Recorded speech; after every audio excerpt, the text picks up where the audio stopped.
2 बजे रात के वक्त दुनिया के कई कमांड सेंटर्स जाग रहे होते हैं। स्क्रीन्स पर छोटे छोटे डॉट्स मूव कर रहे होते हैं। हर डॉट एक मिसाइल हो सकता है। हर डिसीजन एक पूरी सिविलाइजेशन को खत्म कर सकता है। वर्ल्ड वॉर 3 सिर्फ एक मूवी का कॉन्सेप्ट नहीं है। ये मिलिट्री सिमुलेशंस में डिस्कस होता है, स्ट्रेटेजिक डॉक्यूमेंट्स में एनालाइज होता है, और सबसे डरावनी बात, हर सिमुलेशन का एंड एक ही होता है। इस वॉर में कोई विनर नहीं होगा। फिर भी दुनिया अभी तक शांत क्यों है? आज के वीडियो में हम जानेंगे। रात के 2 बजे हैं। दुनिया के अलग अलग हिस्सों में लोग सो रहे हैं, लेकिन कुछ कमरों में लाइट्स अभी भी जल रही हैं। Military command centres, radar rooms, underground bunkers. Screens पर चलती छोटी छोटी ब्लिप्स, मिसाइल्स की ट्रेजेक्ट्री, सैटेलाइट फीड्स, और एक खामोश सवाल, क्या वर्ल्ड वॉर 3 शुरू हो सकती है? वर्ल्ड वॉर 1 एक गोली से शुरू हुई थी। 1914 में सारायेवो में आर्क ड्यूक फ्रांस फर्डिनैंड की हत्या। वर्ल्ड वॉर 2 एक एग्रेसिव एक्सपेंशन और पॉलिटिकल मिसकैलकुलेशंस का नतीजा था। दोनों वॉर्स में करोड़ों लोग मारे गए। हिरोशिमा और नागासाकी पर एटम बॉम्ब्स ने दुनिया को दिखा दिया कि मॉडर्न वॉर का मतलब क्या होता है। तब से दुनिया एक नए दौर में एंटर हुई, न्यूक्लियर एज। आज के टाइम में 9 देशों के पास न्यूक्लियर वेपन्स हैं।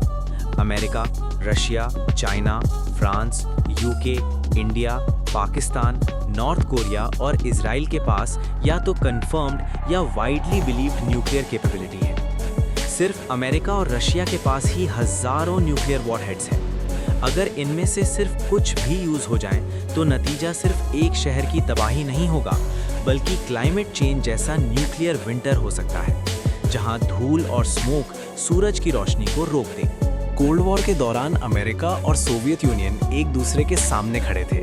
1962 का क्यूबन मिसाइल क्राइसिस दुनिया को वर्ल्ड वॉर 3 के सबसे करीब ले आया। सिर्फ कुछ डिसीजंस ने न्यूक्लियर एक्सचेंज को रोका।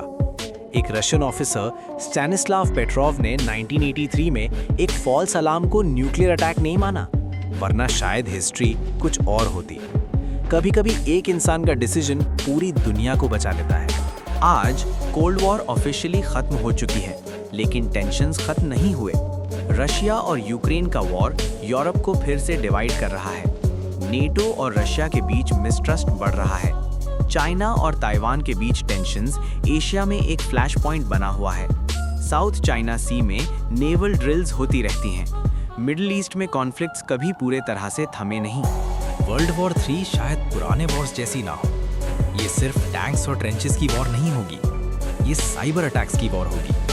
पावर ग्रिड्स को हैक किया जा सकता है, बैंकिंग सिस्टम्स कोलैप्स हो सकते हैं, सैटेलाइट्स को टारगेट किया जा सकता है, इंफॉर्मेशन को वेपन बनाया जा सकता है। एक वायरल मिस इन्फॉर्मेशन भी पैनिक क्रिएट कर सकती है। और फिर है artificial intelligence, autonomous drones, hypersonic missiles जो मार्क 5 से ज्यादा स्पीड से ट्रैवल करते हैं। इन्हें इंटरसेप्ट करना मुश्किल है।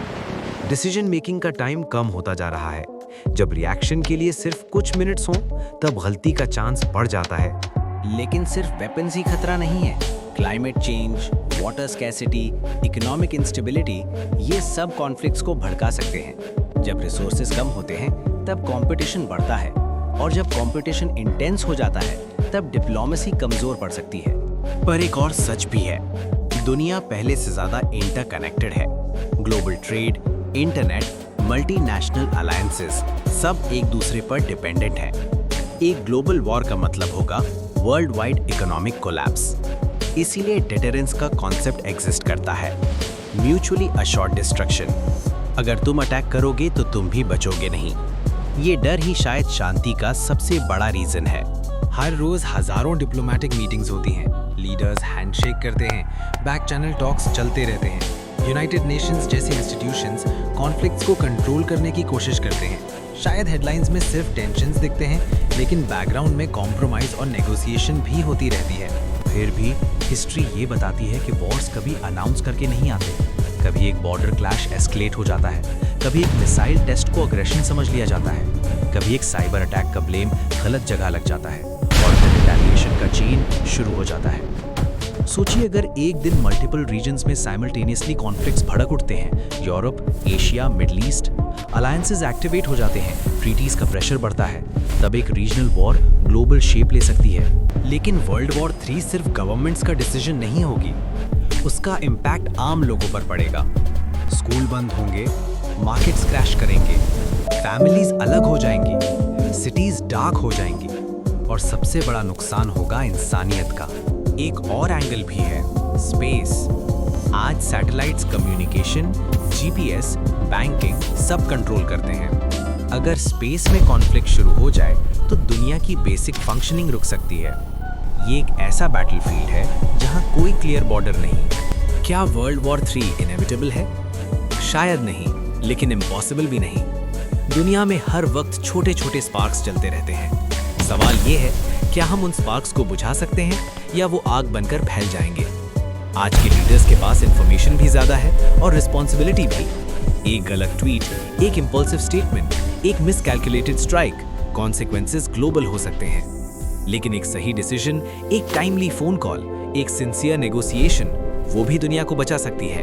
वर्ल्ड वॉर 3 का डर सिर्फ इमेजिनेशन नहीं है, ये स्ट्रेटेजिक डॉक्यूमेंट्स में डिस्कस होता है, मिलिट्री एक्सरसाइजेज में सिमुलेट होता है, थिंक टैंक्स में एनालाइज होता है। लेकिन हर सिमुलेशन के एंड में एक ही चीज क्लियर होती है, कोई विनर नहीं होगा। शायद सबसे बड़ा वेपन आज मिसाइल नहीं बल्कि मैच्योरिटी है। सबसे बड़ी स्ट्रैटेजी डोमिनेशन नहीं बल्कि डायलॉग है। और सबसे बड़ी सिक्योरिटी सिर्फ बॉर्डर्स से नहीं बल्कि ट्रस्ट से आती है।